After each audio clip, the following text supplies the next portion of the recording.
የሊቨርፑል ግብ ጠባቂ አሊሰን ቤከር ለ6 ሳምንታት ከሜዳ ይርቃል። ብራዚላዊው የቀዮቹ ቁጥር 1 ግብ ጠባቂ በቻምፒየንስ ሊጉ በጋላታሳራይ 1-0 በተሸነፉበት ጨዋታ ላይ በ56ኛው ደቂቃ ተጎድቶ ከሜዳ ወጥቷል። ግብ ጠባቂው ባጋጠመው የሃምስትሪንግ ጉዳት ለ6 ያህል ሳምንታት እንደሚርቅም ተገልጿል። አሊሰን ቤከር በጉዳቱ ምክንያት እስከ ዳር ወር አጋማሽ ወደ ሜዳ እንደማይመለስም ተረጋግጧል። ሊቨርፑል በቀጣይ ከቼልሲ፣ ማንቸስተር ዩናይትድ፣ ሪያል ማድሪድ እና ማንቸስተር ሲቲ ጋር በሚያደርጋቸው ተጠባቂ ጨዋታዎች የአሊሰን ቤከርን ግልጋሎት አያገኝም። በተያያዘ ሊቨርፑል የክረምቱ አዲሱ ፈራሚ ሁጎ ኤኪቲኬንን በጉዳት አጥቷል። ፋቢዮ ካናቫሮ ኡዝቤኪስታንን በዓለም ዋንጫ ይመራል። ታዋቂው የቀድሞ ጣሊያናዊ እግር ኳስ ተጫዋች ፋቢዮ ካናቫሮ በመጪው የዓለም ዋንጫ የኡዝቤኪስታንን ብሔራዊ ቡድን ዋና አሰልጣኝነት ይመራል። የ52 ዓመቱ ካናቫሮ በፊፋ ደረጃ 54ኛ ደረጃ ላይ የምትገኘውና በታሪክ ለመጀመሪያ ጊዜ በዓለም ውድድር ላይ የሚሳተፈው ቡድን መምራት ይችላል። በዲናሞ ዛግሬብ ከ6 ወራት ያልሳኩ ቆይታ በኋላ የአሰልጣኝነት ህይወቱ ውጤታማ መሆን አልቻለም። ቢሆንም አሰልጣኙን የኡዝቤኪስታን እግር ኳስ ባለስልጣን ለትልቅ ውድድር ወደ ቡድኑ ከመጋበዝ አላገደውም። ካናቫሮ የኡዝቤኪስታንን ብሔራዊ ፕሮጀክት በዓለም ዋንጫ እንደሚመራ አስቀድሞ በቃል ስምምነት ላይ ደርሷል። ፋቢዮ ካናቫሮ በአሰልጣኝነት ዘመኑ ወደ ጣሊያን ከመመለሱ አስቀድሞ በቻይናና ሳውዲ አረቢያ ሰርቷል። እንዲሁም በኢንቬኔታ ዩዲኔዜና ዲናሞ ዛግሬብን በማሰልጠን ከ3 ወራት በላይ አሳልፏል።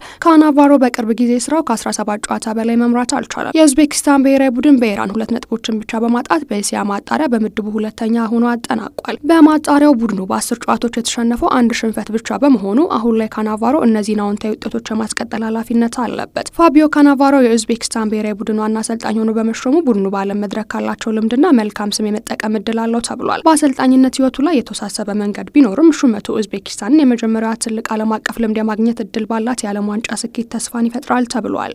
ሰርጂዮ ኮንሴሳኦ የአሊታድ ዋና አሰልጣኝ ለመሆን ተስማምቷል። በአውሮፓ እግር ኳስ ትልቅ ስም ያለው ኮንሴሳኦ የሳውዲ ክለብን አሊታድ ለማሰልጠን ከስምምነት ላይ ደርሷል። ሰርጂዮ ኮንሴሳኦ አዲሱ የአሊታድ አሰልጣኝ ለመሆን የቃል ስምምነት ላይ የደረሰ ሲሆን ኮንትራቱ ሊጠናቀቅ የመጨረሻ ዝርዝሮች ብቻ ቀርተዋል። በአውሮፓ እግር ኳስ ላይ ጥሩ ስም ያለው ኮንሴሳኦ በፖርቶና በሌሎች ክለቦች ስኬትን በማሳየት ወደ አሊታድ ይደርሳል። የአሸናፊነት አስተሳሰብን ለሳውዲን ቡድን ያመጣል ተብሎ ይጠበቃል። ንግግሮቹ አሁን ከፍተኛ ደረጃ ላይ ደርሰዋል። ፖርቹጋላዊ አሰልጣኝ የሳውዲ ፕሮ ሊግን ቡድን ለመምራት የ2 ዓመት ኮንትራት ይፈራረማል ተብሎም ይጠበቃል። አሰልጣኙ ከአውሮፓ ውጪ በአስተዳደር ስራ ውስጥ አዲስ ምዕራፍ ለመጀመር ፈቃደኛ መሆኑንም አረጋግጧል።